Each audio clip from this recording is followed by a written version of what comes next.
Citizens Conversation with Iain Dale.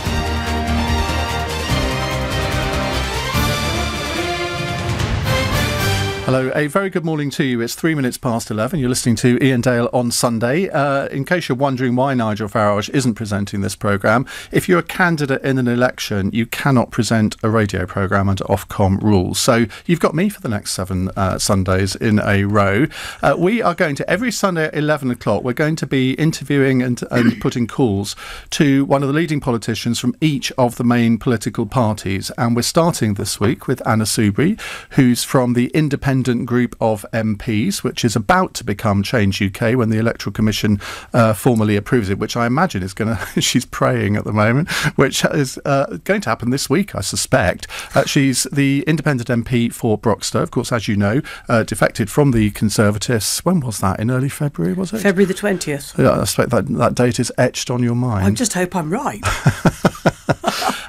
Let's start off, Anna, by talking about the Independent Group before we move on to European issues. And by the way, as I said, we are taking your calls 0345 6060 973. And you can watch us for the next hour on Facebook Live, on the LBC Twitter feed, or via the LBC website.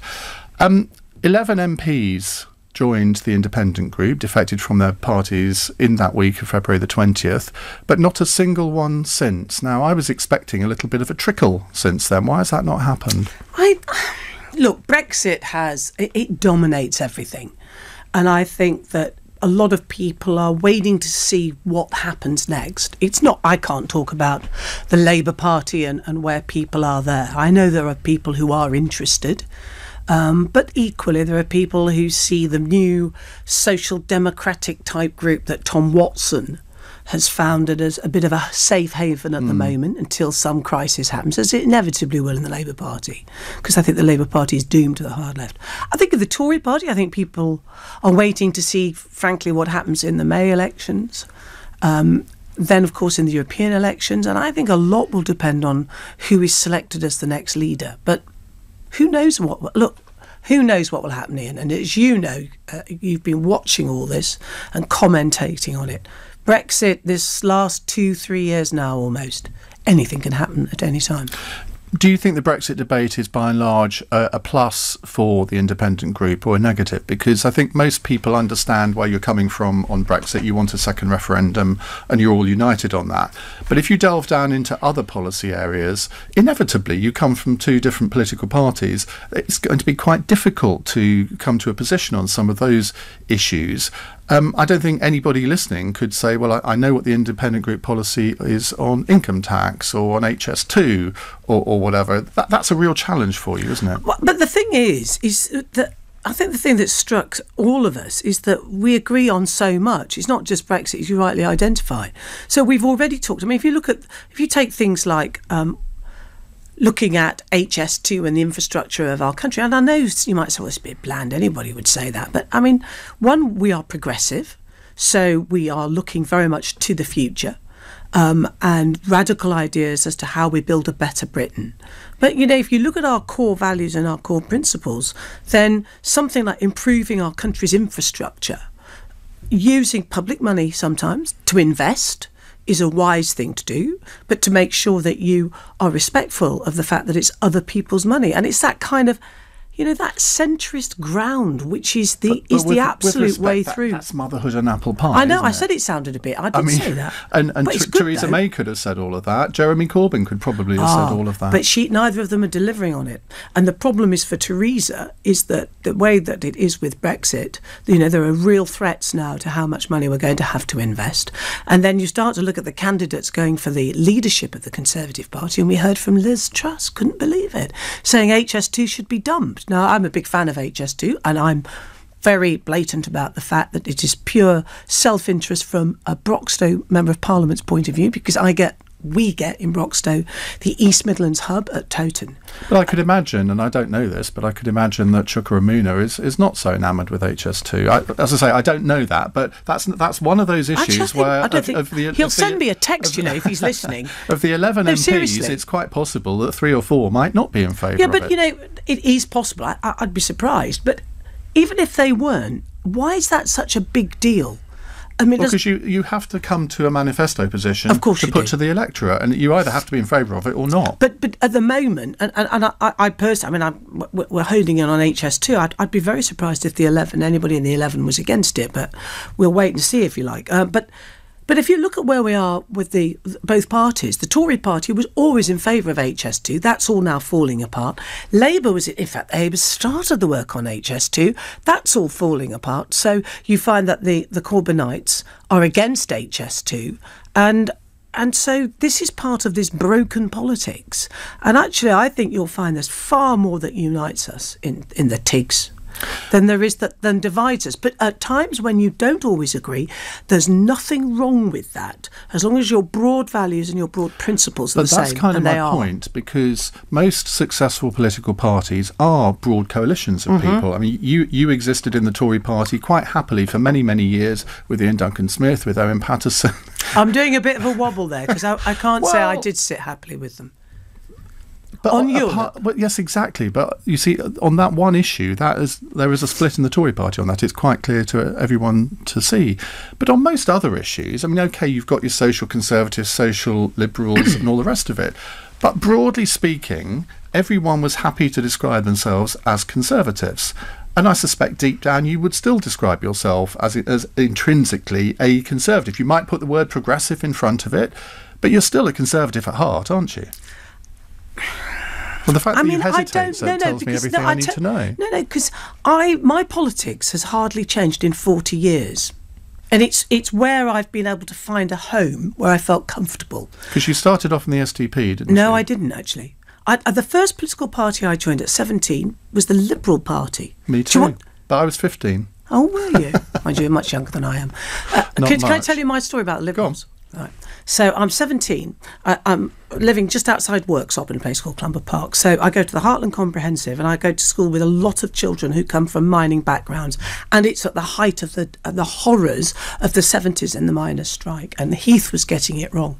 So I decided I'm joining the Liberals. So I ring up, God knows where. Anyway, this man tips up classic Liberals with a poster within what felt like half an hour. Obviously it wasn't. A man called Tony Wilkinson, one of the first big names actually in the Liberal Party. I digress. Founded Wilco's. Anyway, with a great big poster. So he sort of very quickly said hello, but he's getting the poster in the hedge, at which point my mother comes out, you see, sees this and calls to my father, and my mother's a bit grand, and my mother calls out, she goes, David, look what she's done. She's got a Liberal poster in the hedge. David, it's a disgrace. Because my parents met at Young Conservatives. David, tell her, get it out. And my father went, Frances, for that is her name, he said, Frances, I could tell you now, that poster is staying in that hedge because I'm thinking of voting Liberals, at which point my mother goes apoplectic in shock. But in all seriousness... Was that the last time your mother said, look what she's done? By no means. And anyway, then I went to university and joined the Liberals, and frankly, they were weird, anarchist, socialist, weird.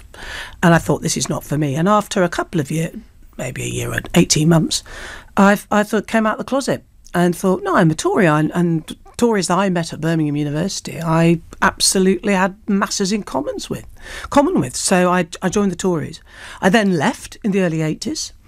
I never actually joined the SDP. I did go to an SDP conference, and I just thought, this isn't for me. It was a bit fluffy. It was a bit in the clouds, and I thought, not for me. And then I got a job in broadcasting, and that was it. Because in those days, gosh, this seems like another century ago.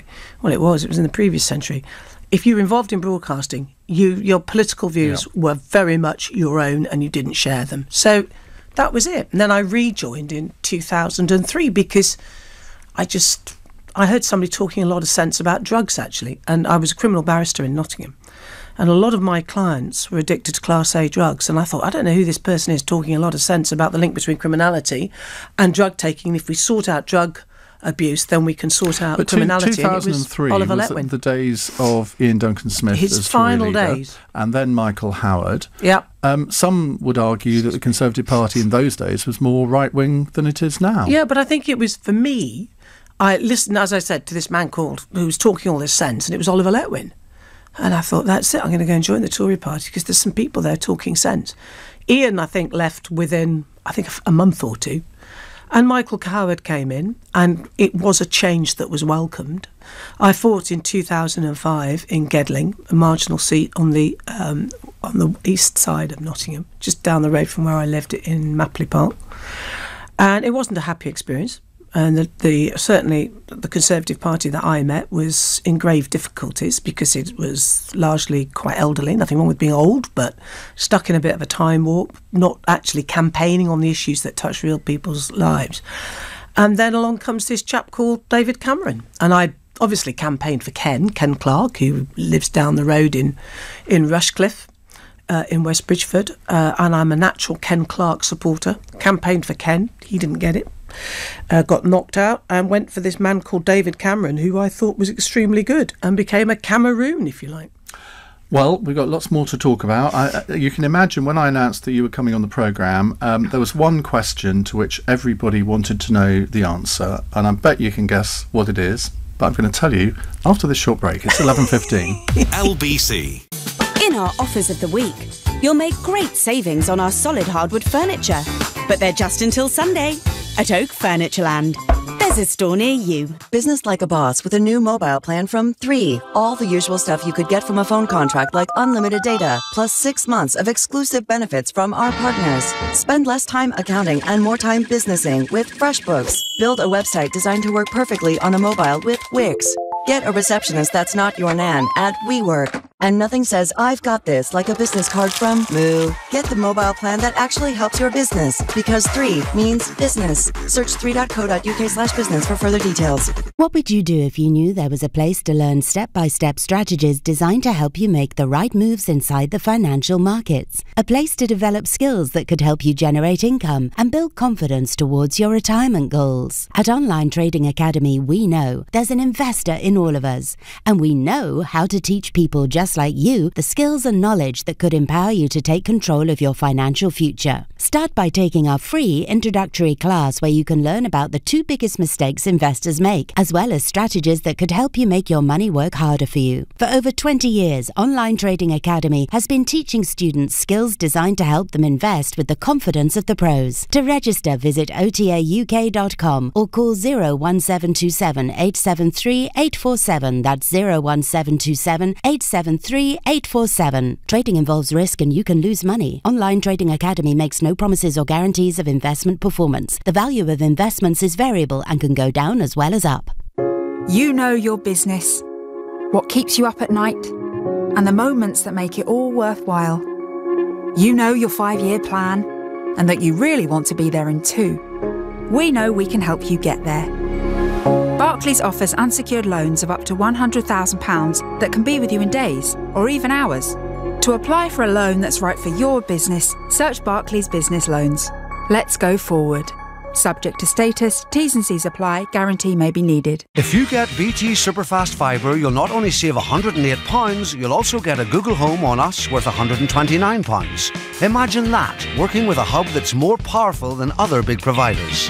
Superfast Fibre is $29.99 a month on an 18-month contract with a $9.99 delivery fee. Join by 25th of April to save £108 and get a Google Home. Search BT Broadband. BT, be there. Prices may change. New customers to verify see bt.com/smarthub. 52.49 for month 19. Terms apply. Helen's homecoming lamb. It's a lot quieter around here since the boys went off to college. Sunday roast was always the highlight. All the family around the table for my roast leg of lamb with salsa verde crust. I'm doing it again today. It's their favourite and...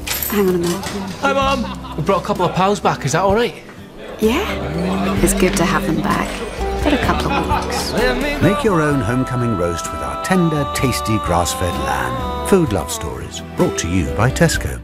Iain Dale on LBC. Text 84850.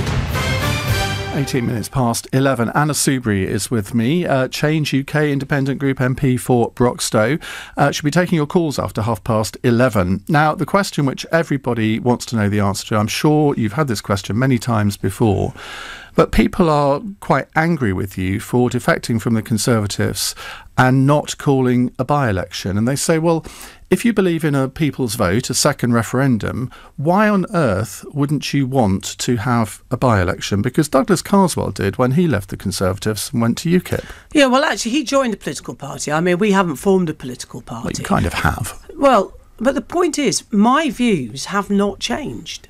And my values haven't changed. My argument is that the Conservative Party But your has political changed. label has changed. You were elected as a Conservative MP, and you know if you had stood as an independent in Broxtowe at the last election, you would not have been elected. Well, I mean, look, you and I can't say that. What I do know, what I do know is that, I think this is really important, the majority of people in Broxtowe did not vote for me. Indeed. They did not vote for me. You are elected. Yes, I accept that people who voted for me largely were voting Conservative. They knew my views on Europe, I might say.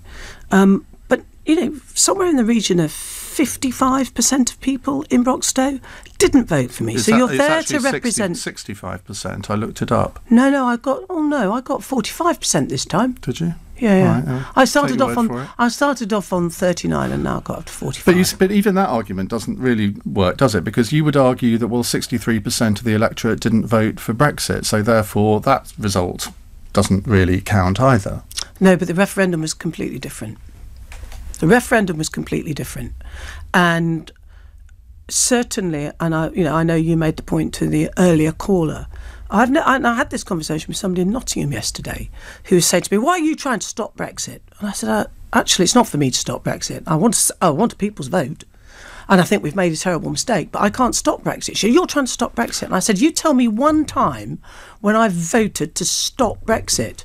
And apart from the extensions, which I accept have stopped us from leaving on those dates. But if there was a vote to revoke Article 50, you'd vote for that, wouldn't you? I voted to revoke Article 50 in the event of no deal at the 11th hour.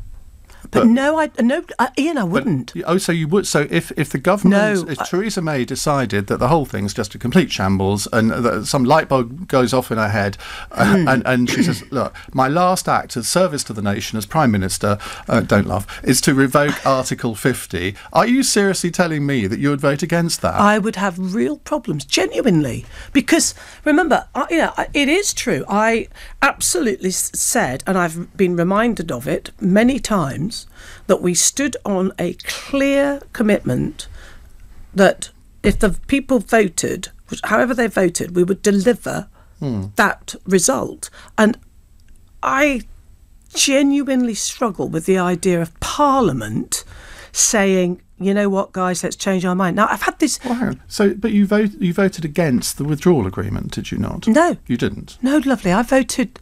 Oh, yes, against the withdrawal agreement. Yes. Yeah. I'm sorry, I thought you meant the act. So that is thwarting Brexit, isn't it? No, it isn't. What is it? What is any more than Owen Paterson and all those other Tories, Riis Mogg, he changed his mind. You allied with Owen Paterson? Well, I allied with Owen Paterson, Jeremy Corbyn, Dominic Grieve, Justine Greening, the Liberal Party, the SNP, Plaid Cymru, the Green MP. What is there about the withdrawal agreement that you don't approve of? Give me one thing in the withdrawal agreement that you think is terrible. There are two things. Sorry. One, because it hasn't settled and determined the trade relationship and indeed the security relationship as we were promised. But it's a withdrawal agreement. That comes for the next bit. No, because we were promised we would have a deal about our future before we left. So it's not there. My second concern about the withdrawal agreement, so I'm really worried about a blindfolded Brexit, and that political declaration, as we know it is, which says all these syrupy warm words, actually means that my constituents will be worse off, and I'm not going to vote for something that makes my constituents worse off. But my other concern about the withdrawal agreement is what we call the Northern Irish backstop. And the bit I don't like about that, I don't like the customs union for the whole of the country because it won't deliver the frictionless trade that the manufacturing sector needs. I don't like the distinction that Northern Ireland has different rules, which I think will lead... So you voted against the Ken Clark's customs union amendment? I did, right, yeah. Okay. I'll explain why, having argued for the customs union. But I genuinely worry about something that we put into an international treaty that accepts that there will be a different relationship for Northern Ireland. I'm worried about the union, and I think Brexit threatens the union of our islands, and in particular in Northern Ireland. And the principle that you would have a different relationship for Northern Ireland deeply concerns me, because I'm a unionist and I believe in the union. Do you not worry about the consequences for democracy if Brexit isn't delivered? Oh, of course I worry about it. These are my constituents. Yeah, but if you're arguing for a second referendum, the natural follow-on from that is that you want in the second referendum for Remain to win. I do. And then you've got 17.4 million people who feel betrayed. No, they don't. Well, they do feel betrayed. No, sorry. Because surely you can only have a second referendum once the first one has been implemented. Forgive me. You can't take 17.4 million people and say they all think this, any more than you can take the 16 million that voted to Remain and think they all think that, because they don't. So, yes. Well, they all voted for Brexit, we know that. No, well, let me explain my argument. So, yes, you are right. There will be people who will be... There'll be some people who are angry, there will be other people who are disappointed, and there will be other people who will feel let down. And I absolutely understand that, and that genuinely concerns me. But equally, Iain, you have a whole load of other people. If you're watching on camera, you can see over here people who voted Remain. You've got a huge chunk of people who voted Remain who say, I accept the result. I have to say, if it had been the other way around, I don't think you'd have found that so much in that Leave voting, especially from the likes of Mr Farage. Because the Remainers think they voted for the status quo, even though I would argue they didn't. No, because of the nature of those people. In the Remain group, there are a lot of Remainers who say, we've had that vote, I don't like the result, but let's get on and deliver it. They're now shifting to seeing the awfulness of the situation we're in, and now saying we need to have a second referendum. And I meet these people, not just in my own constituency, but in Nottingham, where I go almost every Saturday with the People's Vote. But you've also got a growing bunch of people, and the opinion polls show this, who don't want us to leave the European Union. And if you did it, and I know we had a referendum, I know that, but actually... But the polls are barely let me just explain this. 63% of people eligible to vote, and I know some of them chose not to vote, did not vote for us to leave. And if it's right that number has grown, that 52%, sorry, the 48% is now the majority. If we leave the European Union in the full knowledge that the majority of people in this country don't want us to, generations to come will never forgive us. Let me put an argument to you that if the polls were showing that there was 65-70% of people now didn't want to leave the EU, I would go along with you, but they're not.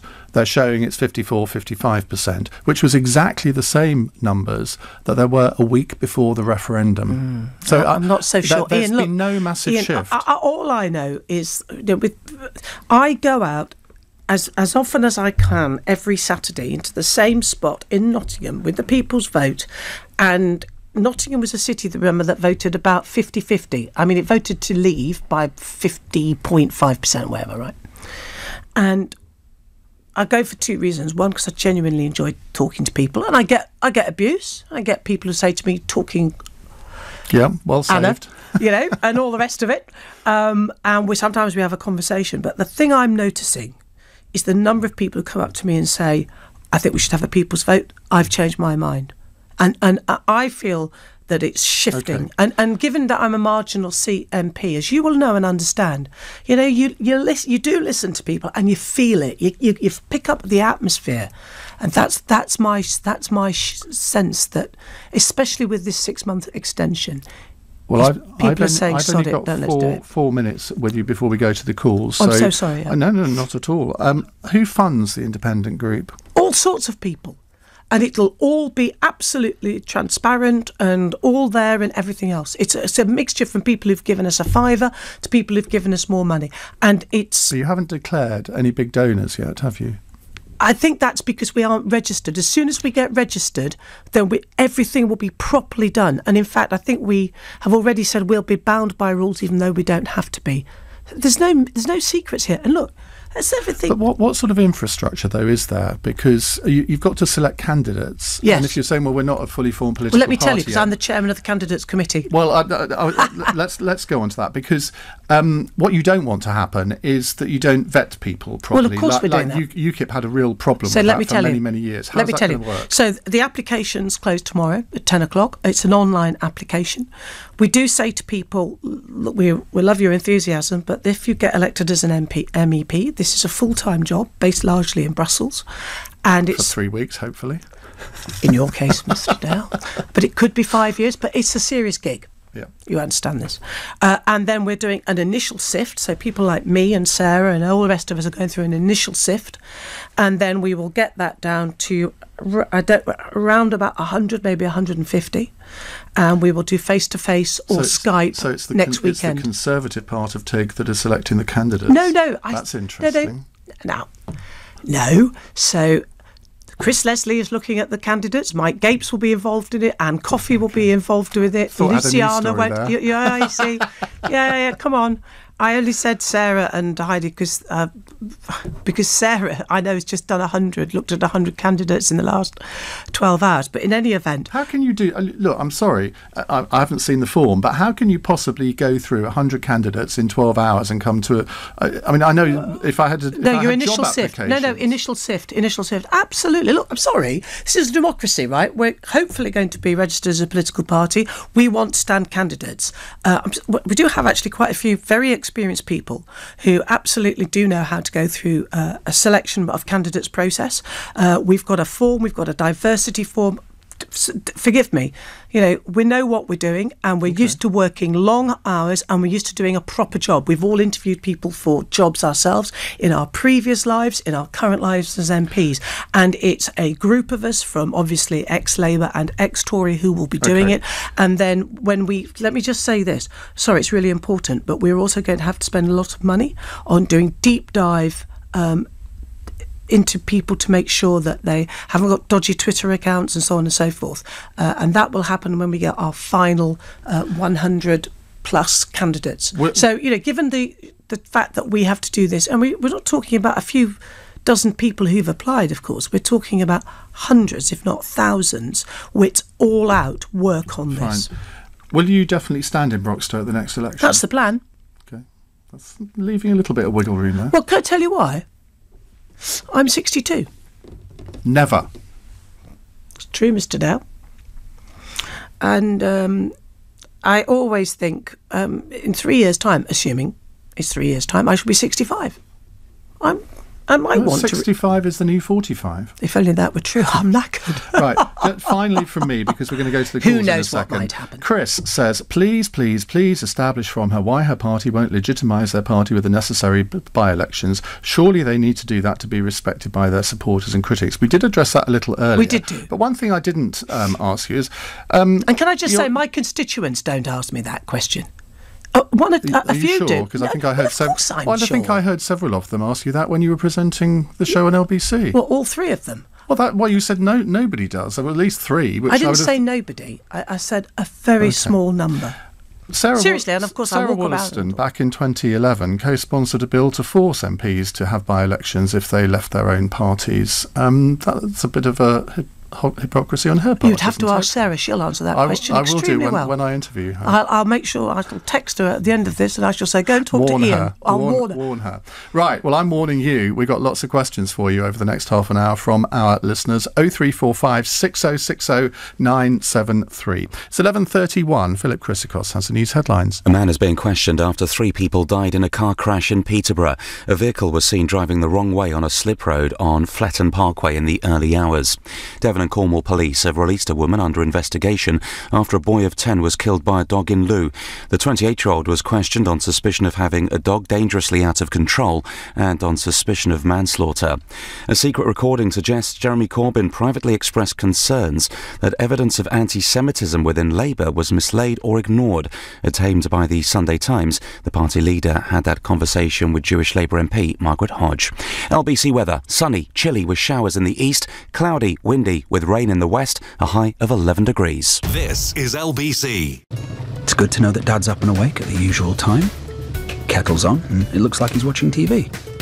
And with Hive Link, I can check all of this without invading his privacy. Hive Link makes it easy. The new smart service that lets you check your loved one is getting on with their day as usual from your phone, and lets you know if something seems out of the ordinary. Because there may come a point in life when you need to care for those that cared for you. Search Hive Link to discover more. Broadband required. Terms apply. Have you discovered Karcher's most advanced pressure washers? With Karcher's Full Control Plus technology, you can select the perfect setting for every cleaning task with just a touch of a button. What's more, until the 31st of May, you can claim up to £50 cashback on our Full Control Plus pressure washers. Visit your local B&Q, Screwfix or Wickes and get yours today. Terms and conditions apply. Visit karcher.co.uk to find out more. You up to date? I ain't talking fashion trends, sunshine. I'm talking about the latest software and app updates. Here's the thing. Hackers love it when you don't install them. They can use weaknesses in outdated software to attack your device. And if your identity gets nicked, any Tom, Dick or Harry can pretend to be you. So watch your back out there and keep your software and apps up to date, all right? Be cyber aware. Learn more at cyberaware.gov.uk. All over Britain, there are people whose hard-earned savings could be working harder for them. TSB is here to help. Their 2-year fixed-rate cash ISA gives you 1.7% AER interest, tax-free, paid each year on the anniversary of your account opening. So if you feel like you're missing out on making the most of tax-free savings, why not go into a branch or search TSB to find out how you could be better off? Minimum £3,000 deposit withdrawal charges apply. In our offers of the week, you'll make great savings on our solid hardwood furniture. But they're just until Sunday at Oak Furnitureland. There's a store near you. Our house is too tall. Our house is a funny shape. The walls are too thick. If you're constantly making excuses for your weak Wi-Fi signal, get the new BT Complete Wi-Fi Guarantee. Clever Wi-Fi discs extend your smart hub signal to every room, whatever size and shape your house is. It's $39.99 a month on an 18-month contract with a $29.99 setup fee. BT customers can upgrade with BT Plus. BT, be there. New customers, CPI increase starting 2020, $44.49 a month from month 19, up to 3 discs to guarantee Wi-Fi or £20 off your bill. At Wickes, right now, there's buy one, get one free on all wood care, including great brands like Ronseal and Cuprinol. Ends Monday. Terms at wickes.co.uk. Iain Dale on LBC. 25 to 12. Anna Soubry is here from Change UK, the independent group. They're going to stand a full slate of candidates in the European elections. It's your chance now to ask Anna whatever you like. Kareem is in Aberdeen. Kareem, what would you like to ask?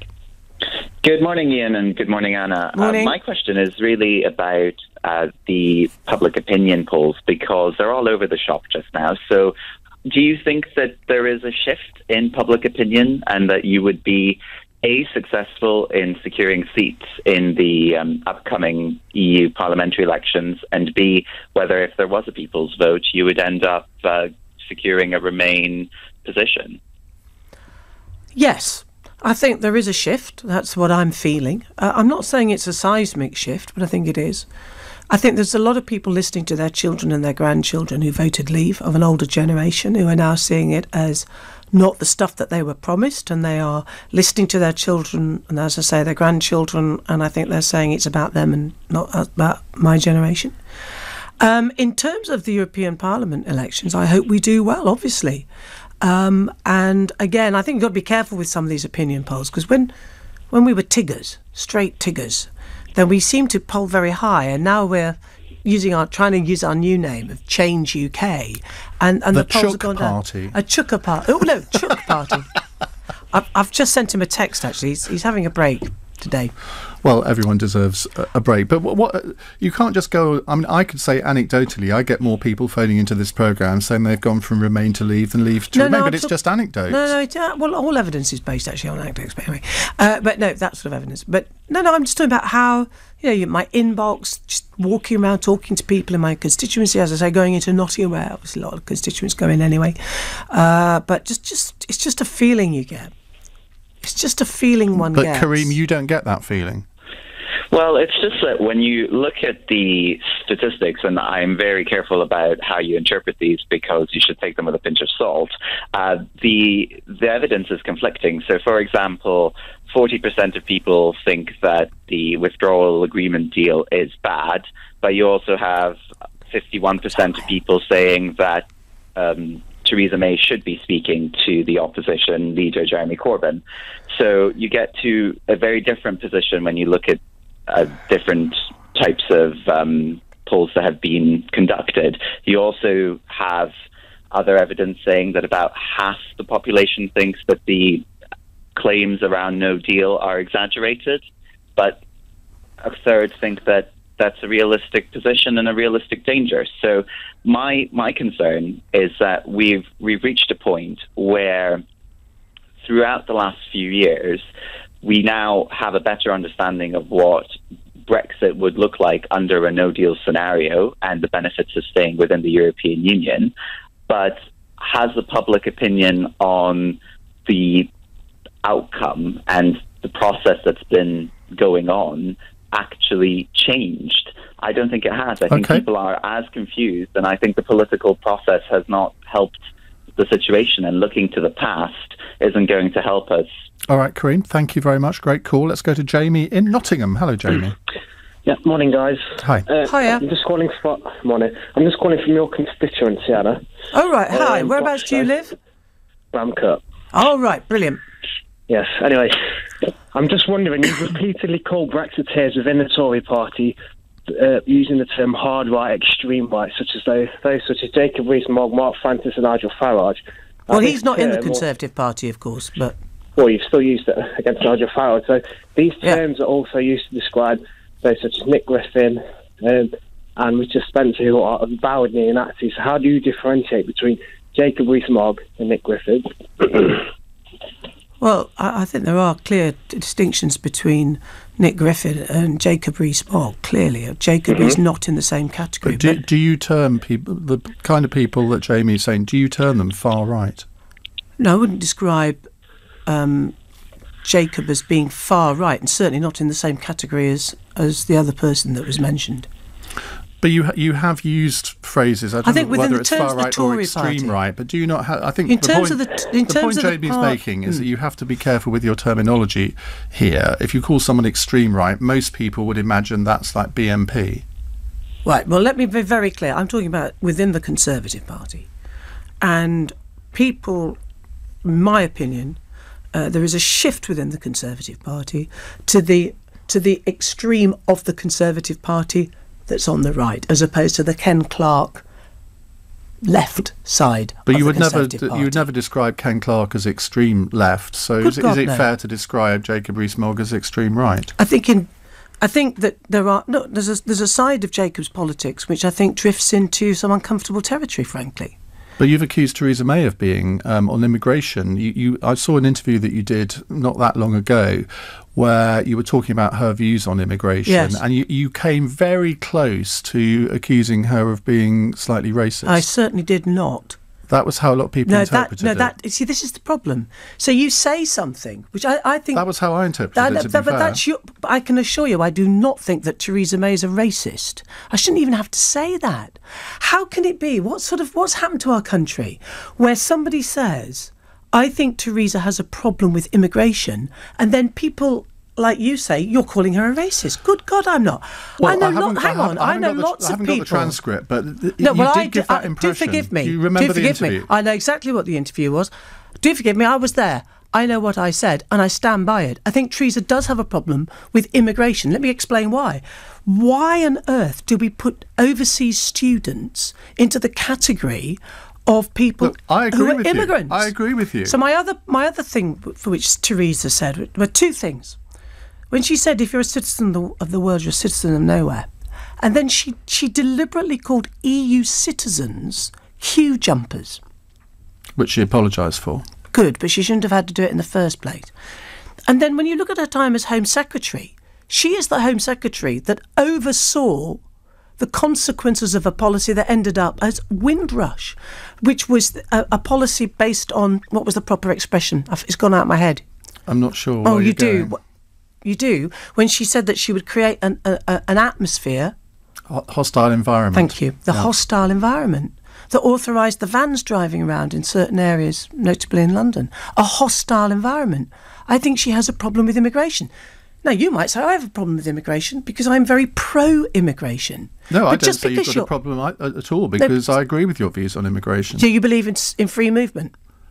I do, actually. I didn't vote. I did not vote Brexit to stop free movement. This is the fallacy that a lot of people think that everybody who voted Brexit wants to. It was all about immigration. It wasn't. No, but that's what people like Theresa May have consistently said. She stood up in Parliament, said it, and people like me have consistently said you cannot generalise 17.4 million people as all voting on grounds of immigration, because I know that because I've got friends who you also voted can't leave. categorise 17.4 million people as thick or racist. No, and I never said that either. But a lot of people on your side of the debate do. Well, say I'm not defending what they said, and I'm not here to defend them, and I'm not here as their... Jamie, we've lost Jamie, isn't he? No, Jamie's back. No, Jamie's back. Jamie, I want to ask you a question. Anna said earlier that very few of her constituents sort of say to her, what did you say? No, I'm not getting, so I don't know if Jamie gets mine. Do you get my email newsletter? No. Oh, right, okay. You're missing out, Jamie. Hardly ever talk about Brexit. So all I'm saying is that if I look at the responses to my email newsletter, if I look at the number of emails I receive, when I'm walking around in my constituency, I'm not getting overwhelmingly at all. I get very few people who say I should have stood down and had a by-election. I'm just telling you. And what do people say to you in Broxtowe, Jamie? Well, I just think that's the echo chamber effect, because when I walk around and speak to the people that I know, this would be even people in Rushcliffe, which is Ken Clark's constituency, just down the road. Most of those people support Brexit, although I will admit it's going to be the echo chamber. It's people who I know are more likely to hold those points of view. But basing it on anecdote, I don't think that's correct. Well, I'm only basing it on anecdotes as well. All I'd say to that, Anna, is you live in a very marginal constituency. I do. We voted 57% to vote. No, you didn't. Sorry. The result in Broxtowe was... Sorry. The results were all declared on local authority boundaries. And so it was the borough of Broxtowe, and it was actually 56%. And as you will know... You're not going to argue about 1%, are you? No, it was... No, the result in... Hang on. No. The result was for the borough of Broxtowe, which includes Eastwood and Brinsley. Okay. And we believe the result for the constituency... I wasn't at the count, I was at a charity do that night, but... I obviously had my agent there and other people were there. And we believe, and you base it on the results in Nottingham, which declared by ward, not by the whole of the city, yes, but then they actually did the declarations by ward. We believe in Broxtowe it was probably the same as the national vote, 48, maybe 49% voted Remain, 52% voted Leave. I accept that. I've always said that. And if you've got my email newsletter, Jamie, you would know that I've consistently said all these things. OK, Jamie, thank you very much for your call. We'll take more of your calls to Anna Soubry in just a moment. 0345 6060973. I do think Jamie's point about echo chambers was quite interesting. No, but I'm talking about walking around. No, I don't. I'm really sorry about this, but I feel quite passionately. The majority of my friends have got nothing to do with politics. I walk around my constituency. I used to go and knock on doors, but unfortunately I can't do that anymore because I left the Tory party and they won't let me go and canvass. But in any event... Hang on a minute, you can go and canvass whoever you like. I know, but they won't let me. Who won't let you? I can't go and help some of the Tories that I wanted to go and help. I see what you mean. No, but you can go and knock on doors on your own behalf. Oh, yeah, of course I can. And if I ever get the opportunity, I'll do it. But no, in all seriousness, of course I walk around my constituency. Okay. And actually, I'm sorry, but the majority of people do not come up to me and say, have a by-election. We will take more of your calls in a second. 11:46. This is LBC. Protecting your business from cybercrime is a growing priority, yet understanding how to stay ahead of potential threats is challenging. Whether you're a startup or an established business, BT is here to help. With a wide range of security-embedded products and services built especially for businesses. Find out more and enter to win a Pixel 3 smartphone plus a Google Home Hub at lbc.co.uk. BT, helping business relationships stay on track. It took a company director, an architectural technician, a quantity surveyor, a crane operator, kitchen fitters, a site manager, a landscape gardener, and me, John, a relationship director from Lloyds Bank, to build high-quality houses for 350 families last year. Because by working together with the business, he helped provide the working capital needed for Anwell Homes to build communities as well as houses. Lloyds Bank, by the side of business. I may be in my 80s and living alone, but I don't want to live with an emergency button around my neck. So my stepdaughter suggested installing Hive Link. I don't even notice it's there.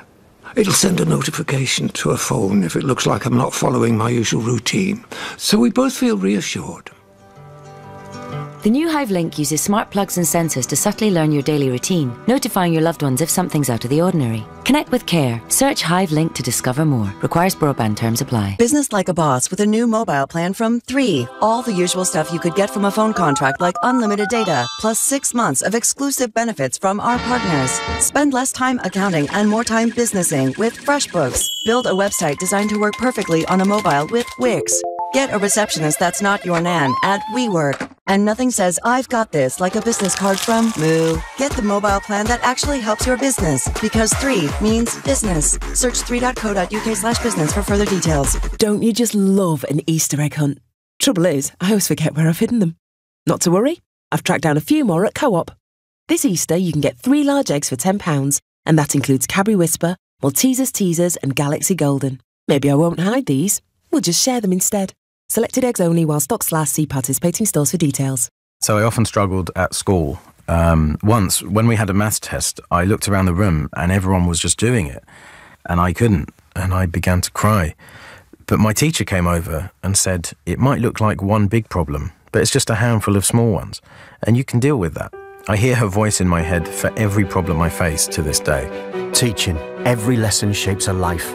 You could get a £26,000 tax-free bursary to train as a teacher. Subject to eligibility, selected subjects only. Search Get Into Teaching. Looking to brighten up your garden? At Wix, we have a stunning range of new bedding plants, with fresh deliveries coming to your local Wix store every week. Plants start from only £2. Days and weeks can fly by, but if you're worried it's cancer, time can slow down and almost stop.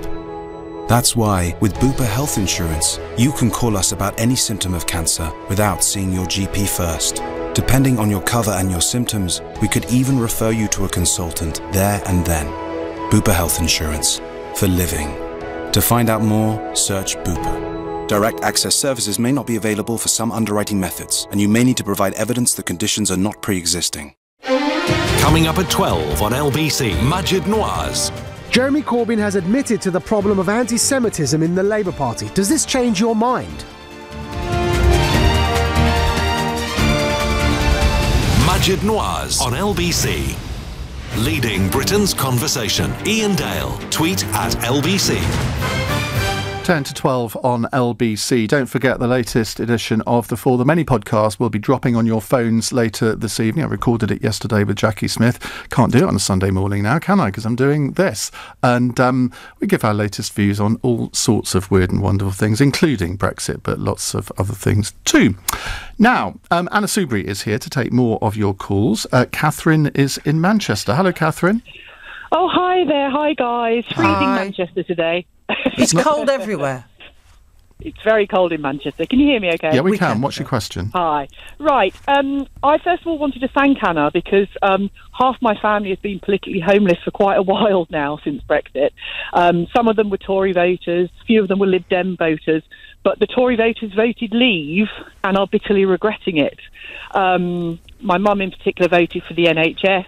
The others voted for a variety of reasons. Some thought they were going to get an EFTA kind of model. There was, you know, when we talk about people voting for this hard no-deal Brexit, half my family categorically did not vote Leave for those reasons. And they are, I found out this weekend that all but one of them had signed the Revoke Article 50 petition, which kind of blew me away a bit, really. Anna hasn't even signed that, have No, you? no, for the reasons I explained earlier. But fascinating. This is a real human being talking. Keep going, Catherine. I'm just going to shut up and listen to you, lovely. No. And my mum in particular, she's 85 this year, voted Tory her entire life, voted Leave because she remembers life before the NHS, which is specifically why she voted Leave. She's absolutely furious now. And she's desperate for a referendum on the facts. Rather than what was promised 3 years ago. And listening to a few of your callers earlier on, one thing I would say is, you know, talking about polls this and polls that, there's only one way to find out, isn't there? People's vote. you know, it's so. I mean, I'm not going to rise to on. the bait. Can I just say, my mum's 85. My mum voted Remain. And the reason my mother voted Remain was because as a child in Worksop, she remembered seeing Sheffield burning, because Sheffield, like a lot of cities outside of London, also got bombed. And she remembered it burning, and it lived in her mind. And to her, the European Union was always about peace and cooperation between countries that had been at war for centuries. It wasn't about trade and all of that stuff. And if you look at I know it's all, you know, opinion poll-based stuff, but you find that older people voted Leave until you get to about the 80-year-olds, and then it begins to tail off. And it's because a lot of people think it's because they remember the Second World War. Catherine, thank you very much. Rod in Medway is not a happy boy. He says, as this presenter, i.e. me, is so Brexit, you will not put me on air. It's bent, just like the referendum. Well, if I was so Brexit, do you think Anna Soubry would have been my first guest on my first Sunday show? I'm blowing kisses at you now. Oh, dear. But the thing is, this is what's so sad. I mean, you and I do not agree on Brexit, but we can have a good, sensible debate. And also we can, well, from my point of view, admire, respect hugely you and the rest of your views. You're just wrong on Brexit, love. June is in Saundersfoot in Pembrokeshire. June, you've got a really interesting question. Go ahead. Good morning, Anna. Hi. Morning. Well, my question to you is this. You and most of the other Remainers admit that the EU is far from perfect. In fact, you actually said that this morning on Iain's show. Yep. But you think that the best policy is to stay in the EU? Yeah, I do. Within? Yeah, I do. Leaving it will not deliver the reforms it needs, in my opinion. And I think that the benefits of being in it with the unique deal that we have far outweigh the disadvantages. And I think that, you know, Britain's role in the EU, or the United Kingdom's role in the EU, has always been as a slightly critical, difficult member, but actually really valued for that. Well, just wait for the second bit of June's sorry, question. June. Sorry, June. Go on, darling. Go on. Sorry. June. It's my fault. I mean, you've been quite a difficult member of the Conservative Party, haven't you? Well, I served in government. Anyway, go on. Sorry. So if that's the case, why didn't you stay in the Conservative Party? Good question. Killer question. No, See, this is why we have calls, because I hadn't thought of asking that. Well, maybe you should get her on and present the show. I think we should. Anyway, answer the question. June, really good point. Very good point. And obviously one that I thought about and wrestled with. And to be honest with you, I think I did. I got to the point that actually, in my opinion, it was the drifting away. It was drifting away to the right, and I felt I had less and less in common with the majority of people in the parliamentary party. Well, and I had more. They have less and less in common with the EU. Can I just make a point that my children are in the late 40s and have gradually become more and more disillusioned with the EU, and for the first time they've had the opportunity to vote, and they voted Leave, and now you're trying to make the case that 18-year-olds are having a huff because they can't vote. My God, if they don't get Leave now, they'll never have the opportunity to vote to leave the EU again, ever. Well, I don't know. I mean, we live in a democracy, so... It's not democratic. Do you not see the analogy, though, that June is making there? I mean, I have not been a lifetime supporter of Brexit. I decided after David Cameron couldn't get the reforms that he wanted that the EU was unreformable. So that's why I decided to leave. But my biggest point, my strongest argument in favour of our membership of the European Union is the benefits that it gives to our economy. And I'm, like June, old enough to remember the days before we joined the European Union, the old common market, and we were described as the sick man of Europe. And our country, our economy, became the 5th biggest economy. Now we're the 6th. We've fallen down. Depends how you define it. No, because the European Union, in terms of trade, has delivered enormous economic benefit. Margaret Thatcher was one of the champions of this thing called the single market, that meant that those Japanese companies came and invested in our country, providing hundreds upon hundreds of thousands of jobs. And us leaving the European Union, and especially if we don't stay in the single market and the customs union, and if we stay in the customs union, the single market, a lot of people will say, well, what's the point of leaving? The effects will be in our manufacturing sector of hundreds of thousands of jobs that will go. We've got time for just one more question. June, thank you for yours. Marie is in Raisbury. Hello, Marie. If you can be concise, I'd be grateful. Good morning to you. Morning. Hello, Anna. Hi. I hope this time you might actually listen and stop rattling on as you are. Well, I've been invited on to ask. Anna, stop insulting people of your own age group who could actually be maybe 2 or 3 years older than you, who knew exactly why they were voting. I didn't say you didn't. And you have shackled Brexit between you all, acting like people voting in the Banana Republic or in some other countries that don't vote honestly. Now, we're saying to you, this is what we want. A year down the line, and you people are causing all this problem. I'm doing a rallying cry, but I know for a fact, Anna, you're going to have egg on your face. Right, fine. You will not be wanted. So do you take other than the one you've just created? Right. So what about all those Conservatives? What about all those Conservatives that didn't vote for Mrs May's so-called deal? That's they've scuppered it. It's not me. Not just me. It's all those Conservatives who went out and told you how marvellous Brexit was going to be. They didn't vote for her deal. Marie, thank you very much for being our last caller. Simon on Twitter says, Anna would be a great For the Many podcast partner next time Jackie Smith goes off on a jolly.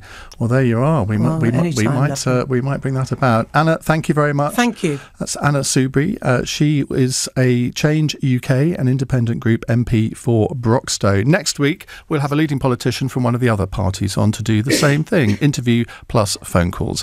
I'll be back tomorrow on LBC at 7 o'clock. Coming up at 3, it's Ian Payne. But next on LBC, it's Majid Nawaz. Thank you, Ian.